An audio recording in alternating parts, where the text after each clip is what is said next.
Benvidos a Santiago. Si hai uns días comentaba con alguén, ou alguén comentábame, que tiña ou que pensaba ou que lle gustaría ir a un psicólogo. E o certo, como comentaba con pudor, eu respondíalle que eu sería como Woody Allen, estaría todo o día metido na consulta de alguén con tal de falar e que alguén che escoite, pois é unha maravilla. Pero ocurreuseme que vos sería traer a un psicólogo e comezar, por exemplo, a Andrés Sampaio preguntándolle: a xente aínda ten pudor na actualidade a recoñecer ou a verbalizar que quere ou necesita ir a un psicólogo?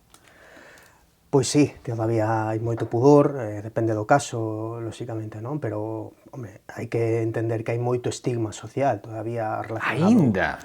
Sí, por suposto, pero todo o que teña que ver ca saúde mental, en certo modo lóxico que exista este estigma social, non? Non hai unha aceptación clara por parte da sociedade, porque aparte cada vez que saen casos nos medios, non? Do tipo de asasinato de 2 rapaces ou asasinato de non sei que, rapidamente se busca unha explicación respecto a que esa persona tiña unha psicopatoloxía, non? Polo tanto, claro, dicir eu vou a un psicólogo pode significar que me están encadrando dentro dese grupo susceptible de cometer unha atrocidade deste estilo, non? Entón, bueno, sí existe todavía este pudor, sí.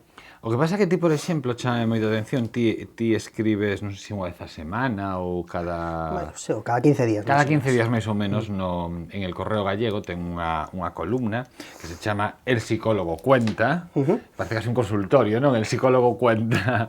O que pasa Ten unha doble intención, claro, obviamente, ti non? contas non respostas, non? Ti contas. Sí, e tamén intentaba, pois, dicir que os psicólogos contan no sentido de que teñen moito que aportar, non? Na sociedade, na saúde e moitos outros ámbitos, digamos. Pois ti, por exemplo, dis, non? Falando da túa profesión e falando del duelo, non? Do duelo que pode ser a perda de alguén que moitas veces ten unhas fases, hai unha tristura e que non confundamos iso con procesos depresivos, que simplemente deixemos que o duelo transcurra pois como ten que transcurrir, que a xente xa se vai a recuperar e que ás veces confundimos depresión con momentos, bueno, que polos que ten que atravesar todo o ser humano. Efectivamente, non?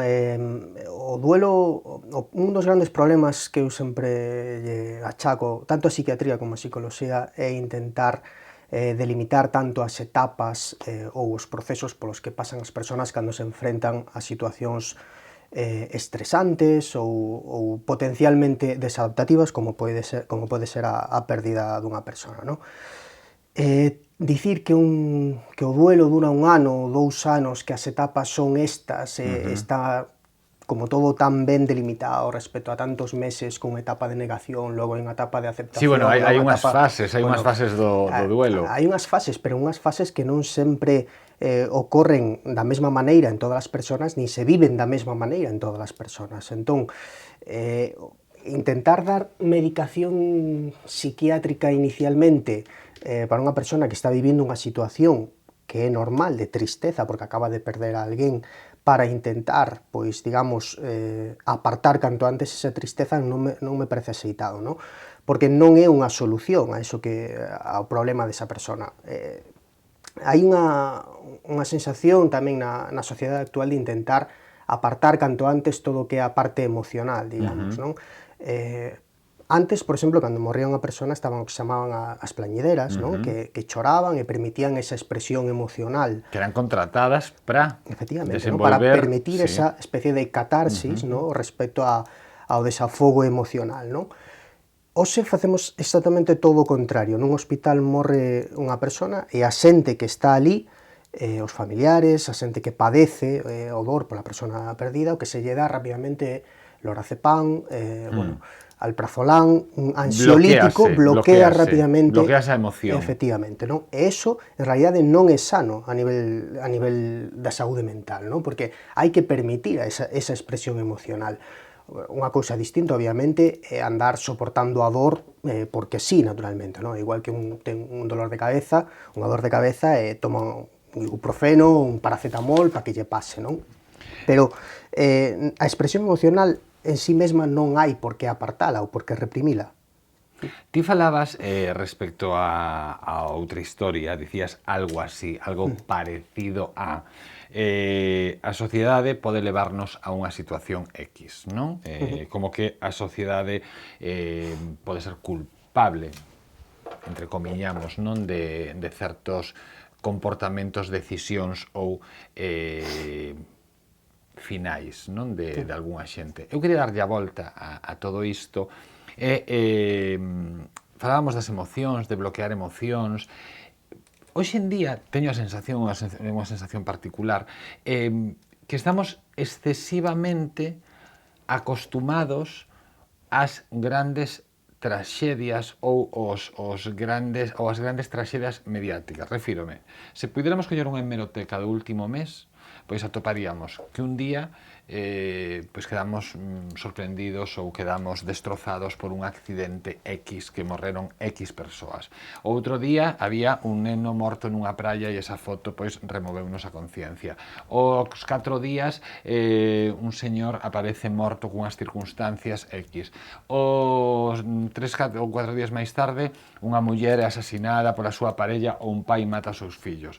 O que quero dicir con isto é que no día en que estamos en shock ou estamos completamente preguntándonos cousas cando lemos a historia dun pai que mata as súas fillas, xa nos esquecimos do neno da praia, ou xa non nos acordamos. Temos unha dor moi pasaxeira, non? E pouca conciencia. Aí tamén está esa teoría da psicología social, ¿no? De que son, ou da socioloxía, que son desos medios de comunicación, en certo modo, os que marcades a... cruel. No, o que digo que o que marcades a senda, ¿no? Pero pareceme cruel, pero eu penso que hai moitos, non digo cruel, a ver, pareceme o fácil, diría. E tamén hai moita xente que ten unha dor de redes sociais, non? Que se erixen en bandeira. Eu entendo, pero ti na prensa, en as prensas, podes elixir. Podes elixir, pero acabas de dicir, por exemplo, o día que saiu o neno ese na praia, non había moito onde elixir, É dicir, en todos os periódicos estaba exactamente a mesma noticia. Eu vi un artigo que falaba de... O artigo en sí falaba de se publicar a foto na portada. O sea, era un artigo sobre. Era a metahistoria. Estou de acordo que hai unha sobreexposición a este tipo de sucesos e ao mesmo tempo unha, como decías ti, unha conciencia moi lixeira ao mesmo tempo, non? As redes sociais potencian ao mesmo tempo isto, non? Como que hai que pasar rapidamente a outra cousa, eso xa foi, xa non interesa, non? E non pensamos demasiado, non hai moita introspección, non hai moita reflexión sobre o que ocorre, non? E que onde van os Charlie Hebdo, non? Os do atentado, xa desapareceron todos. Sí. Claro. Efectivamente, non? Claro, un tamén ten que, pois o que decías, intentar pararse un mesmo máis alá do que digan os medios, máis alá incluso das redes sociais, e intentar, pois o que estaba dicindo, reflexionar un pouco máis sobre este tipo de noticias, as consecuencias, e o que un pode intentar facer. Cando eu falaba, ti me dabas ese titular, non? Que aparecía fai pouco no Correo Galego, estábamos falando do suicidio desta persona de Arins, do desafiuzamento de Arins. Eu intentaba reflectir que non me parece apropiado focalizar o asunto a nivel individual facendo un análise de tipo psicopatolóxico, non? Porque creo que é un problema social e o que estamos errando o obxectivo, ao fin e ao cabo, como se fora unha persona que ten unha psicopatoloxía e se bota ao tren, non? Creo que é un problema social esa é a maneira de encamiñalo, non tanto se esta persona necesitaría unha medicación, unha terapia, unha historia deste estilo, non? Eso é o que me refería, no... Claro, despois quero facer unha puntualización sobre o que acabas de dicir, pero deixando, para pechar o que eu preguntaba antes, quizás estemos na época onde somos máis, utilizando o que ti dixeches, máis plañideiras, pero realmente somos absolutamente impermeables. Quero dicir, os nosos enterros son, hoxe en día, o muro do Facebook, non? Pero realmente pásannos as traxedias por riba, pero cunha facilidade. Non, é que eu antes o que me refería é que precisamente se rexeita a figura das plañideiras e que se intenta bloquear a expresión emocional. Sí, pero eso noutro aspecto, non máis médico. En todas estas noticias, pois, máis ou menos o mesmo, non hai tempo tampouco para asimilar no plano emocional o que aí está, o que está sucedendo, o que se está intentando é, vale, se ocorreu isto, que tragedia, pasemos ao seguinte, realmente non se asimila tampouco o que ocorreu, quizáis tampouco interesa demasiado, é como que, bueno, pues esa sensación de fugacidade que ten todo hoxe en día, e hai que seguir co que están os demais, tampouco non se pode quedar atrás, hai que continuar a vida e xa está. Volvendo á sociedade, o que dicías ti falando do suicidio dun home que sufriu un desafizamento hai cousa dun ano, ti dicías algo así que era bo, non? Manter contacto con persoas na mesma situación que lles axuda a ver a luz ao final do túnel e fai sentir que non están sós. Isto en concreto, non? En casos de persoas que están atravesando unha situación en concreto, pois que é bo que compartan con outra xente en situacións similares, pero tamén, o mellor, é bo verbalizar, non? Por suposto, verbalizar, de feito, é o que fai que teña sentido, en certo modo, a miña profesión, sobre todo a nivel do que é a terapia en sí mesmo. Moitas veces poder expresar con palabras aquelo que leva moito tempo dando voltas na cabeza, ou incluso non só na cabeza, a veces incluso a nivel corporal, somático, poder explicalo con palabras, botalo fora, e que solamente con eso produce un alivio moi importante na persona. Acabas de dar o pé para continuar ca entrevista despois do parón que imos facer, porque o que dice verbalizar, falar, claro, antes era todo histeria. Era todo histeria e estaba a inopse, non? E despois aprendeuse a verbalizar. Efectivamente. Facemos un pequeno parón nesta conversa con Andrés Ampallo, que é psicólogo, e que estamos falando un pouco, pois isto que se di do divino e do humano, pero sobre todo da súa profesión. Un pequeno parón e continuamos coa conversa. Libraría Couceiro, no corazón de Compostela. 5 plantas cunha ampla oferta para todo tipo de públicos. Literatura infantil e galega, guías de turismo, novidades en español. Dispoñemos dunha sección con numerosos exemplares en oferta. Na Praza de Cervantes, Libraría Couceiro. Hoxe en Couceiro imos demostrar que os grandes libros non teñen por que ter infinidade de páxinas, porque parece, ou hai moita xente, lóxicamente, que merca o peso, porque lle dura como máis tempo. Primeiro de nada, hola María. Hola, ti, eu creo que o dixo un pouco en broma, pero podes asegurar que é certo. Non, digo, claro. Que non me dura nada, eu quero un libro moi gordo. Ou claro, ou a hora de querer sumerxirse nunha historia, historias que necesitan contarse en un longo espazo de páxinas, ou agora tamén de enfrontarse a un Bran, non? O pasado Bran, claro. Sí, que moita Pois hoxe non me duran. Temos 3 libros. A verdade que non son moi grandes. Que non son moi grandes, pero si son moi grandes o que traen no seu interior. Mira, comezamos en realidade cunha reducción. Efectivamente, unha reducción. Unha reducción de tamaño. De tamaño. O libro xa presentamos no seu momento, Vento e chuvia, de Manuel Gago, que era a mitoloxía da antiga Galaequia. O formato anterior, digamos, o original, o que saiu era en cartané, creo que na 4... Un señor libro, era un libro, sí. Pero hai unha cousa que... Supoño que a idea de facer este formato ven un pouco reflexada, eu creo que xa na primeira liña do prólogo que di. Prólogo a edición de campo. Vouche falar de ti a ti, que les deitado na cama. Claro. O outro formato para ler deitado na cama non era moi... Non era moi grosso, pero sí que era un pero libro é grande, entón é importante. Incómodo, non? Para ler, por exemplo, como pon aquí, para ler deitado na cama. A mí esta edición de Peto pareceme do máis digna. Sí, non, está ben. A pesar de perder a cor e o formato, pero é unha edición moi coidada e que non perde a esencia o que este Vento e chuvia de Manuel Gago. E a esencia é, como el mesmo di, pois que atendamos...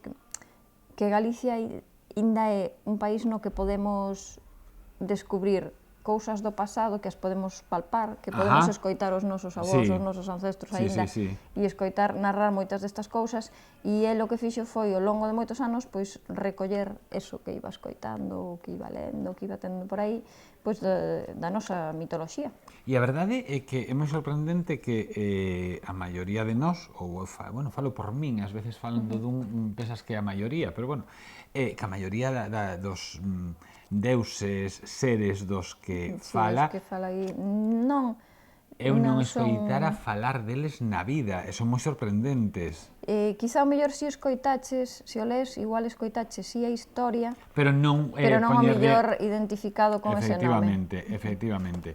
Pois, Vento e chuvia, mitoloxía da antiga Galaecia, de Manuel Gago, con ilustracións de Manel Cráneo, unha edición de campo. A seguinte, que outro Manuel, neste caso Manuel Seixas. Ten unha pintaza este libro. Con interferencias, xa cho direi, eu recoñezo que este ainda non pude lelo. Claro, tampouco vos digo que ten unha pintaza. Si, gústame a historia, o que formula o autor. Pois a historia son dous protagonistas, María e Xosé. María traballa nunha residencia de anciáns, ela é fisioterapeuta, e Xosé, pois, é profesor de historia. E entre os dous, bueno, digamos que... É un libro de soidade. Efectivamente, nunha longa noite de pedra psicolóxica, como di o propio autor, non? Non sei, a min tenme boa pinta, pero se che digo, en concreto, ainda non pude meterlle dente, que se di. Ten unha frase que a mí encantoume, que, bueno, María traballa como fisioterapeuta nunha residencia, un centro privado, dice, preparada para rehabilitar outros corpos cansos e mallados, espíritos esgotados polo paso do tempo. Ela permanece soa tamén por dentro. Claro, Manuel Seixas non publicaba novela dende o 99. No 96 levara o Premio Xerais. Sí, no 96, xusto, con Bailarina no 99. Non tiña publicado ninguna novela ata agora, ou seja, estamos falando de 6 anos. Non. 16 anos. 16 anos. Claro, 16 anos sen publicar unha novela. Agora chega con interferencias, fixo outras cousas como músicas, como música, como ensaios, pero novela en 16 anos, esta é a terceira que publica, ou a primeira en 16 anos. A primeira non houbo caixos, e que a primeira se levou o Premio Xerais. A segunda tardou pouco, tardou 3 anos, e estas interferencias de Manuel Seixas chegan ás librerías despois de 16 anos. Podo facer unha cousa ao revés? Que é unha cousa ao revés? Primeiro, ler a dedicatoria. E despois, que a dedicatoria está moi ben, entendemos como se fixo este libro. A dedicatoria está dedicada, o libro está dedicado a para Nemesio e os camareiros do café Cantón de Ribadeo, que me forneceron de augas con gas e unha lasca de limón en xullo de 2014, mentras tiña conta de que Toti, o meu fillo Antón, puidese xogar a 7 horas diarias prescritas de fútbol. Entre mentres, o tempo camiñaba a pasos curtos e eu escribía esta novela. É que me gustou moito. Gustoume moito como naceu. Pois o resultado desas 7 horas de fútbol prescritas de Antón, pois é este libriño para nenos a partir de 10 anos, máis ou menos, que se titula Os abuxos divírtense no Museo Prohibido, de Jaureguizar. Os abuxos son os protagonistas. Xa faláramos dunha primeira... Esta é a segunda aventura. Esta é a segunda aventura dos abuxos.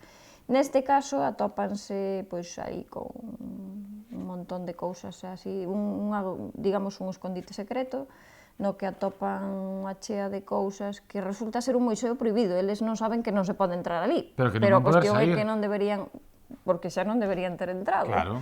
E a protagonista, é Nica, que xunto co seu grupo de amigos, que son os abuxos. Pois Nica e os abuxos divírtense no Museo Prohibido, onde non deberían ter entrado, pero tampouco poden sair. É a segunda aventura destes personaxes, dos abuxos, de Jaureguizar, con ilustracións de Matalobos. Tamén falamos hoxe de Manuel Seixas, que regresa a novela tras 16 anos, con interferencias, é unha edición de campo, ou de peto, pero eles prefiren chamarlle de campo, de Vento e chuvia, mitoloxía da antiga Galaecia, de Manuel Gago, con ilustracións de Manel Cráneo. Ata vindeira semana. Ata vindeira semana. Continuamos a falar con Andrés Sampaio, que é psicólogo, e falábamos da histeria. Antes denominábase histeria a moitos procesos, non? Que despois descubriuse que simplemente era un proceso psicolóxico. Bueno, son nomes, nada máis. O que é unha realidade que a psiquiatría e a psicoloxía o que se lle dá moi ben é poñer nomes, non? Outra cousa diferente que logo teñamos solucións ou tratamentos ben establecidos para eses nomes diagnósticos ou categorías, non? Nosolóxicas, que sirvan para algo realmente, non? Eu entendo pola miña profesión, o teño visto moitas veces, non? É certo que hai pacientes que únicamente con dicirlle pois usted ten isto ou vostede ten isto, pois tranquilízanse, non? E como decir, bueno, se sabe o que teño, supoño que o tipo saberá tratalo, non? Se non lle das un nome, pois quedan como, bueno, o meu é que non ten nin nome, non? Entón parece como que é moito máis grave, non?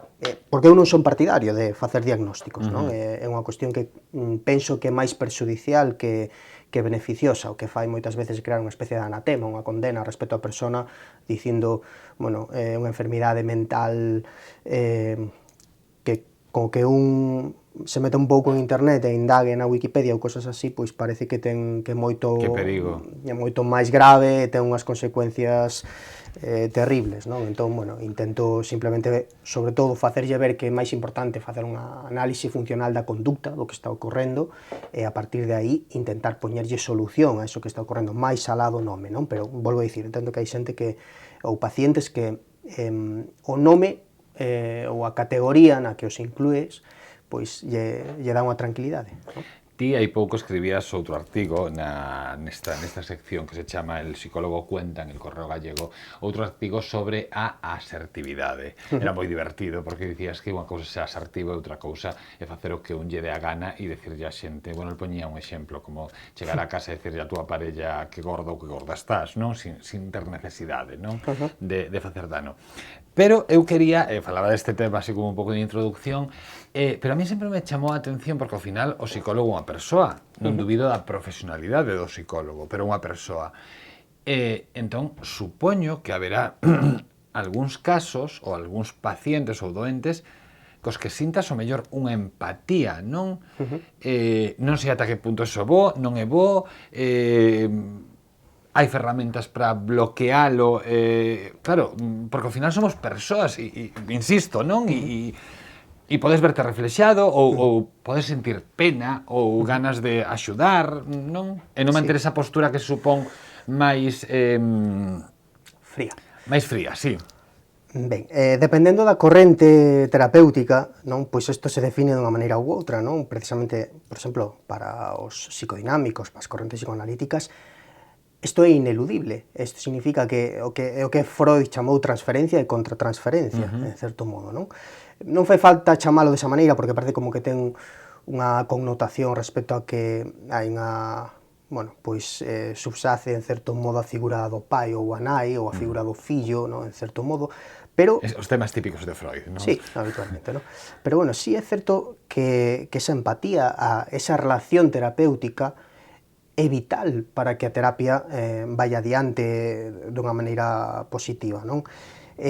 Empatizar, pois naturalmente significa sentir intentar sentir o que está sentindo esa outra persona. E iso é fundamental, e para iso é importante ser o máis auténtico que un poda, non? O que os humanistas como Rogers ou Fromm intentaban, que era unha terapia non directiva, na que o único que se intentaba era pois escoitar e facer como unha especie de caixa de resonancia na que o paciente se sentía totalmente aceptado a pesar das cousas que puidera estar contando. Eso non significa que o terapeuta non estea escoitando e, polo tanto, sufrindo e padecendo o que a persona lle está contando. Por suposto, na miña profesión, e porque eu tamén teño as miñas vivencias, non? En moitas ocasións sinto isto que estás comentando, vésome reflectido no que me están en determinados problemas ou que eu puiden ter ou podo ter nestes mesmos momentos.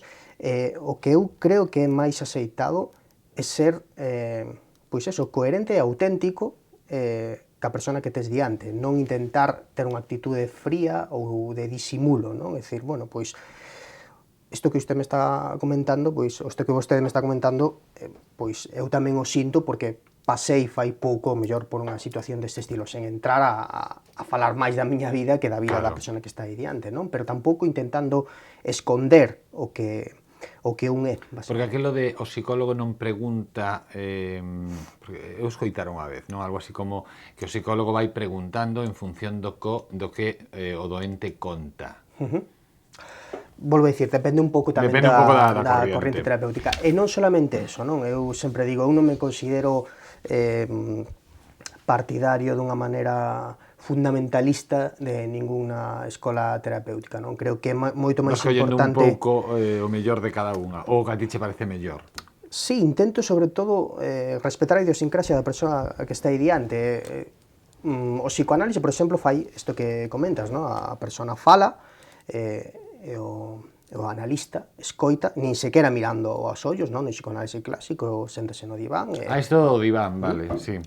O terapeuta ponse detrás e a persona fala ou non fala, non?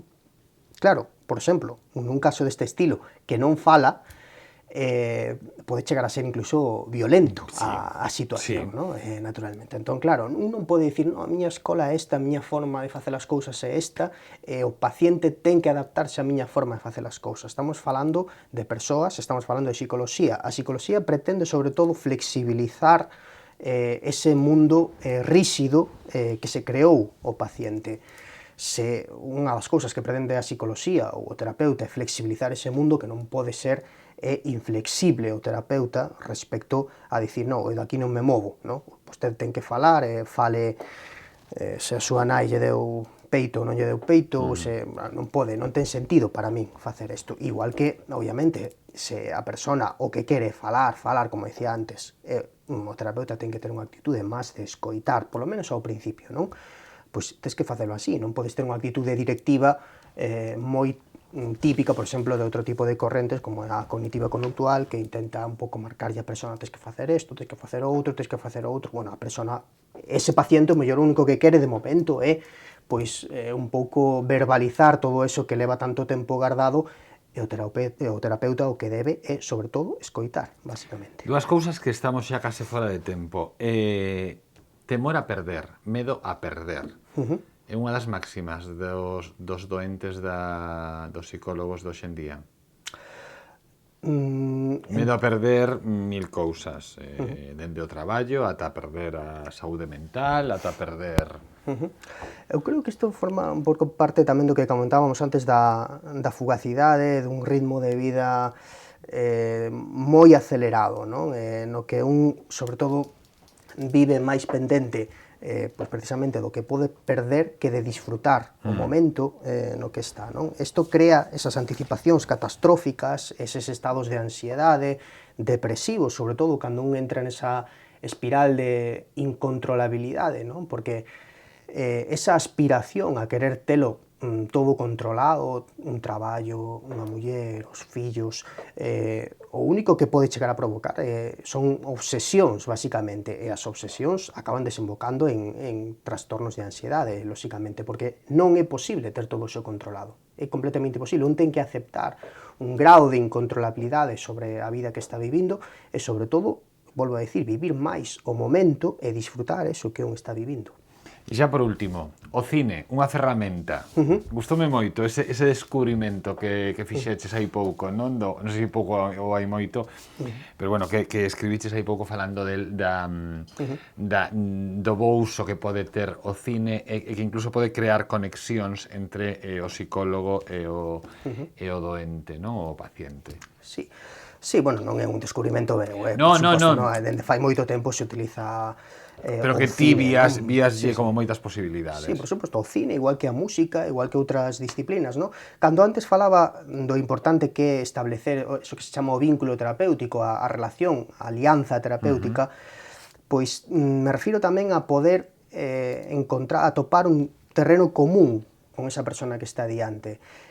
Ás veces non é tan axeitado empezar a preguntar directamente que che pasa e incidir tanto na sintomatoloxía, non? É moito máis importante, pois, por exemplo, ás veces a falar de cines, esa persona é moi Claro. cinéfila, porque empeza a xurdir algo entre as dúas partes que un vai a poder utilizar despois como terapeuta, ou falar de música, o mesmo, non? Ou falar de determinado deporte, non? O cine pode ter moitísimas utilidades, non? Cantas películas temos visto e que levante a man o primeiro que non o fixera, ou a primeira que non a fixera, que sabíamos que eran auténticos bodrios, pero que chorabas porque o mellor estaba a servir ese bodrio Para canalizar, sí. para canalizar pois outras cousas que bendito cine. Por suposto. Andrés Ampallo, moitísimas grazas por vir ata aquí. Tes que volver porque podemos falar de moitas máis cousas, Cando vos que irades. Isto por final suposto. foi como, bueno, así como un aperitivo do moito do que podemos falar contigo. Moi ben. Cando vos Moitísimas que irades. grazas. A vos. Xa sabedes, Andrés Sampaio é un psicólogo daqui de Compostela e, bueno, é un home moi interesante. Nos marchamos, estamos en Santiago Sí, en Correo Televisión. Sexan moi felices.